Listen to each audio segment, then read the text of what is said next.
Kemarin katanya mau bikin apa lagi ini pabrik mobil listrik, kayaknya kan gagal. Yang digembar-gemborkan oleh si Luhut itu kan gagal. Belum lagi janji Jokowi katanya puluhan ribuan lah investor siap masuk ke IKN, mana? Ya kan? Yang ada yang harusnya mendatangkan investor, malah bawa influencer ke IKN, kan ngaco ini. Ya, praktek-praktek seperti inilah yang ketika Jokowi meminta maaf, ini akan sulit termaafkan oleh rakyat Indonesia. Jadi pemirsa juga harus tahu bahwa Jokowi minta maaf itu hanya penuh dengan basa-basi.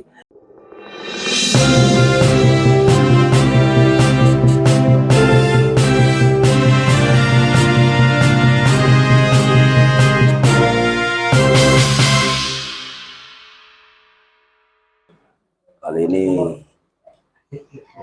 kita sedang akan membahas terkait masalah permintaan maaf Jokowi yang penuh dengan basa-basi. Nah, ini saya sedang berada di markas FPK nih.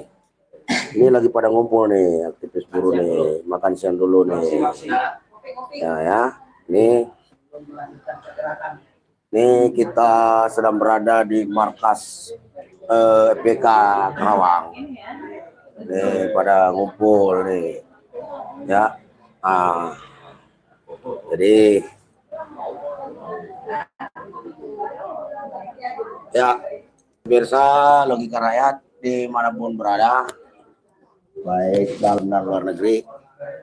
Kemarin saya sempat membaca ya terkait masalah apalagi ini permintaan maaf Jokowi melalui acara zikir yang diselenggarakan oleh pihak istana, dan ada permintaan maaf kepada seluruh rakyat Indonesia yang beliau nyatakan maaf karena tidak bisa memuaskan semua pihak. Sebenarnya menurut saya permintaan maaf Jokowi ini penuh dengan basa-basi. Tetapi sebagai pribadi anak bangsa dan juga tuntunan agama, juga sekaligus mungkin adat istiadat Indonesia, bahwa setiap orang yang tulus meminta maaf itu sebaiknya dimaafkan. Namun persoalannya kita harus membedakan di mana seorang pribadi Jokowi Republik Indonesia yang ketujuh, ini yang harus dibedakan. Nah kita secara pribadi mungkin ya Joko Widodo kita maafkan. Kita maafkan Jokowi dengan segala kelebihan dan kekurangannya sebagai seorang pribadi manusia yang tulus meminta maaf, ya kita memaafkan lah. Namun sebagai Presiden Indonesia yang ketujuh, ini menjadi problem. Karena kenapa? Karena begitu banyak kebijakan daripada Jokowi ini yang sangat tidak pro kepada rakyat, khususnya kami kaum buruh Indonesia. Ini sama amat sangat sakit hati dengan kehadiran Undang-Undang Omnibus Law Cipta Kerja. Karena Undang-Undang Sapu Jagat inilah yang menghancurkan masa depan kaum buruh dan rakyat Indonesia. Karena begitu banyak apalagi isi daripada Undang-Undang Omnibus Law ini yang amat sangat merugikan bangsa dan rakyat Indonesia. Kalau hanya sekedar ingin menciptakan lapangan kerja atau sekedar ingin memudahkan investasi, ya saya pikir ya undang-undang kemudahan investasi aja, undang-undang investasi aja sebenarnya harus direvisi. Tidak harus membuat undang-undang Omnibus Law yang berisi 11 klaster sapu jagat, dibuat juga secara ugal-ugalan, brutal dan amburadul, tergesa-gesa, ya kan, tidak melalui mekanisme undang-undang pembentukan dan pembentukan perundang-undangan, ya kan. Seperti kita lihat dulu di mana undang-undang itu naskahnya aja salah ketik, tidak punya naskah akademik, ya kan, terus meaningful participation juga. Dan inilah yang melahirkan sistem pengupahan, menghancurkan sistem pengupahan yang terjadi selama ini, sehingga bukannya upah kaum buruh itu makin hari makin meningkat atau lebih baik, tetapi justru dengan keberadaan daripada Undang-Undang Omnibus Law ini melahirkan rezim upah murah. Jadi pemberian upah murah ya tidak sesuai dengan kebutuhan hidup layak, jauh dari kebutuhan hidup layak, itu diperjelas, dipertegas oleh Undang-Undang Omnibus Law melalui peraturan-turunannya, ya kan? Alih-alih bermaksud untuk menciptakan lapangan kerja, lantas kemudian juga mengundang investasi, justru malah Undang-Undang Omnibus Law ini menciptakan jutaan pengangguran, jutaan buruh ter-PHK, hengkangnya banyak investor, dan investor-investor baru juga enggan masuk ke Indonesia. Akhirnya banyak mereka bangun pabrik di Vietnam, di Thailand, di Malaysia, ya kan? Selevel Elon Musk aja dengan Starlink-nya itu kemarin katanya mau bikin apa lagi ini pabrik mobil listrik, kayaknya kan gagal. Yang digembar-gemborkan oleh si Luhut itu kan gagal. Belum lagi janji Jokowi katanya puluhan ribuan lah investor siap masuk ke IKN, mana? Ya kan? Yang ada yang harusnya mendatangkan investor, malah bawa influencer ke IKN, kan ngaco ini. Ya, praktek-praktek seperti inilah yang ketika Jokowi meminta maaf, ini akan sulit termaafkan oleh rakyat Indonesia. Jadi pemirsa juga harus tahu bahwa Jokowi minta maaf itu hanya penuh dengan basa-basi. Kalau Jokowi benar-benar memang serius mau minta maaf atas segala seluruh kebijakannya, atas segala kerusakan yang ditimbulkan oleh kebijakan Jokowi, terutama persoalan demokrasi yang dirusak oleh Jokowi dengan maraknya politik dinasti, terlepas sebagian besar juga kader-kader PSI begitu sangat membela, membabi buta terhadap politik dinasti ini, ya kan, yang sementara tidak bisa memberikan apalagi ini pandangan secara objektif. Nah, kerusakan demokrasi ini sehingga ya Jokowi harusnya kalau memang serius minta maaf, harusnya segera mencabut semua kebijakan-kebijakannya yang merugikan rakyat. Itu ada kemarin Tempo udah rilis tuh, ada 13 dosa Jokowi. Mahasiswa juga merilis begitu. Ada beberapa dosa-dosa Jokowi. Kami juga pekerja serikat buruh punya catatan dosa Jokowi. Terkait masalah Undang-Undang Omnibus Law, Undang-Undang Minerba, revisi Undang-Undang KPK, kemudian apalagi ini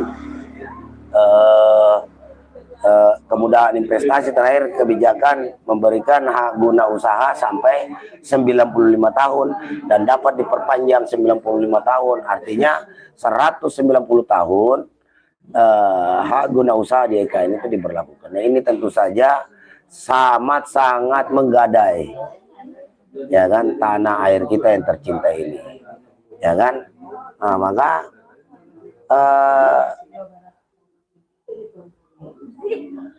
presiden kita ini karena terlalu banyak dosa, makanya banyak kesalahan kan, baik dalam hal perencanaan. Sebenarnya ya kan udah dari awal udah dijelaskan bahwa ini proyek tergesa-gesa, namun Jokowi begitu nafsu dan membabi buta juga menghalalkan segala cara untuk dapat mewujudkan ambisinya. Namun semuanya itu terbentur daripada aspek pendanaan. Dalam hal ini APBN tidak cukup mampu. Ya, hari ini aja utang APBN sudah 8.444 triliun, ditambah utang BUMN sebesar 4.825 triliun. Ini sudah amat sangat membebani, ya kan, anggaran kita. Mau ambil duit dari mana? Sementara Pak Jokowi, ya kan, tidak dipercaya di luar negeri, ya kan, nggak laku Pak Jokowi di luar negeri, lebih-lebihnya nggak laku. Nah, atas dasar itu sehingga fokus terhadap IKN dan membangun politik dinasti, seluruh kebijakan-kebijakan lain, baik itu masalah kekayaan bumi, air, tambang-tambang kita, ya kan, sawit-sawit kita ini semuanya habis dijaga, ya kan. Kalau memang seperti dia katakan bahwa misalnya Indonesia sudah menguasai Freeport, kalau memang udah dikuasai, pemerintah udah kuasai Freeport, tentunya pemasukan dari Freeport itu mampu menutupi utang-utang luar negeri. Tapi kan tidak juga, ya kan. Faktanya hari ini sektor pendidikan rusak, ya kan, sektor rakyat-rakyat kita masih banyak yang hidup dalam kemiskinan, Kemudian sistem perburuan kita, tenaga kerjaan kita juga hancur-hancuran. Kemudian sektor investasi kita juga dalam negeri kita hancur-hancuran, industrialisasi kita juga hancur-hancuran. Udah terlalu banyaklah kerusakan yang dibuat oleh Jokowi ini. Lantas dengan seenak perutnya aja langsung enak aja, langsung minta maaf aja. Sebagai pribadi iya kita maafin, tapi dia sebagai presiden tunggu dulu dong. Dia harus mempertanggungjawabkan seluruh kebijakannya kepada seluruh Indonesia ini. Dan kita berharap nanti pada tanggal 16 Agustus anggota DPR RI itu berani menolak LPJ Jokowi. Apa yang dapat bertanggungjawabkan? Yang diterima itu adalah pertanggungjawaban setiap kebijakan-kebijakan yang berhasil dan mampu mengangkat harkat martabat bangsa Indonesia. Bukan malah seperti ini, ya kan? Merusak tatanan bangsa Indonesia hari ini. Saya ingatkan pesan Bung Karno, bagaimana konsep kesejahteraan yang dimaksud oleh Bung Karno. Yang dimaksud kesejahteraan oleh Bung Karno, pengertiannya oleh Bung Karno, ini bukan kata saya, ini kata Bung Karno di sidang BPUPKI pada tanggal 1 Juni 1945, bahwa yang dimaksud dengan kesejahteraan adalah tidak adanya rakyat Indonesia yang miskin ketika Indonesia ini merdeka. Jadi di alam kemerdekaan ini tidak ada lagi orang miskin. Esensi kita merdeka dari penjajahan bangsa-bangsa lain itu adalah mewujudkan negara yang berdaulat, adil dan makmur. Yang endingnya adalah keadilan sosial bagi seluruh Indonesia. Tentunya untuk memenuhi unsur-unsur keadilan sosial itu, ya haruslah rakyat Indonesia dalam keadaan sejahtera. Tapi yang terjadi hari ini adalah jutaan buruh ter-PHK. Ya kan, ratusan ribu jutaan anak-anak buruh tidak bisa sekolah karena mahalnya pendidikan, ya kan?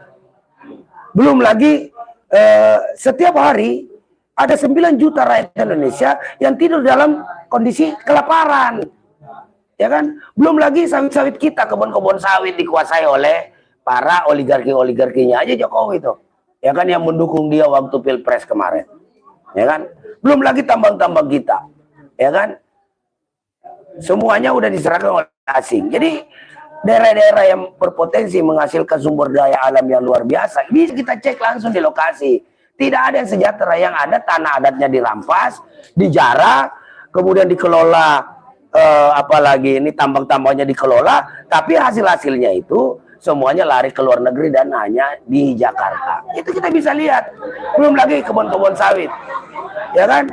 Jutaan hektar tanah petani-petani kita itu dirampas, dijarah oleh para pengusaha-pengusaha kebun sawit atas nama proyek strategis nasional. Nah, ini bentuk-bentuk potret-potret penderitaan. Belum lagi nelayan-nelayan kita di laut sendiri dilarang. Itu tuh di depan tuh, di PIK Pantai Indah Kapuk. Masa laut sendiri dilarang? Melaut di situ cari ikan. Emang yang punya laut itu siapa? Semuanya atas nama proyek strategis nasional. Nah, ini yang tidak bisa kita biarkan. Makanya kenapa kita protes.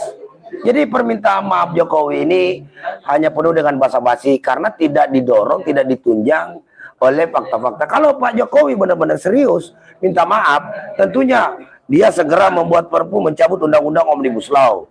Dia segera membuat Perpu untuk memperbaiki kembali kewenangan KPK yang hari ini dilemahkan hanya untuk memudahkan uang-uang negara ini dikorupsi oleh para pejabat, ya kan? Yang menghancurkan Indonesia ini, ya kan, korupsi, ya kan, yang merajalela, ya kan, ditambah lemahnya pemerintahan Jokowi, kemudian ditambah dengan politik dinasti yang memperburuk nama Indonesia baik dalam dan luar negeri, di dunia internasional. Hari ini ya politik-politik dinasti ya terus, kalau berdasarkan proses karir dari mana? Contoh ya, karir dari mana tuh Kaisang? Tiba-tiba mau jadi calon gubernur, masa jadi baru 3 hari jadi anggota partai politik langsung jadi ketua umum? Dari mana letak ukuran bahwa dia itu melalui sebuah hierarki karir yang bagus? Nggak ada. Yang ada semua itu terjadi karena bapaknya aja yang menjabat sebagai presiden.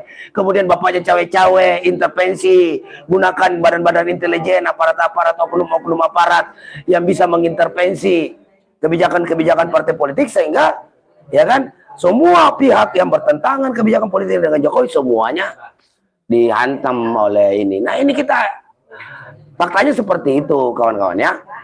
Jadi nanti sebelum dosa-dosa oknum emang oknum rakyat tidak ada salah. Rakyat itu tidak ada salahnya. Rakyat itu butuh pembinaan. Yang melakukan pembinaan itu siapa? Ya pemerintah. Salah-salahin rakyat. Rakyat itu memberikan haknya untuk memilih pemimpin. Nah, pemimpin yang tidak becus ya harus dikritik. Rakyat jangan selalu merendahkan dirinya. Rakyat itu adalah pemilik kedaulatan Republik ini. Dia yang punya ini negeri. Ini rakyat Indonesia, bukan Jokowi. Oi, gue ingatin lo ya. Bukan Jokowi. Ente kalau jadi basarnya Jokowi jangan terlalu blow on juga. Oknum rakyat. Tidak ada oknum rakyat. Rakyat itu, kalau rakyat salah, ya dibenerin. Siapa yang benerin? Ya pemerintah. Begitu sebaliknya. Pemerintah tidak boleh salah-salahin rakyat. Salah-salahin rakyat aja. Terus yang bikin kebijakan rakyat begini itu siapa? Ya pejabat lah. Yang bisa korupsi siapa? Ya pejabat. Masa rakyat korupsi? Korupsi dari mana? Yang bisa korupsi uang negara itu adalah pejabat. Karena dia punya akses, dia punya link, dia punya kewenangan untuk mengutak-utik itu anggaran. Jadi tolong ini Akang ini berlogika sedikit lah. Ya kan? Robo Jati Pamungkas ini berlogika dikit. Jadi jangan asal komentar di logika rakyat. Komentar itu Anda itu harus berlogika. Di sini bukan akun ecek-ecek ya, gue kasih tahu loh. Namanya aja akunnya logika rakyat. Jadi Anda benar-benar harus berlogika kalau melakukan argumentasi. Karena semuanya bisa dikantar. Ya kan? Begitu dong.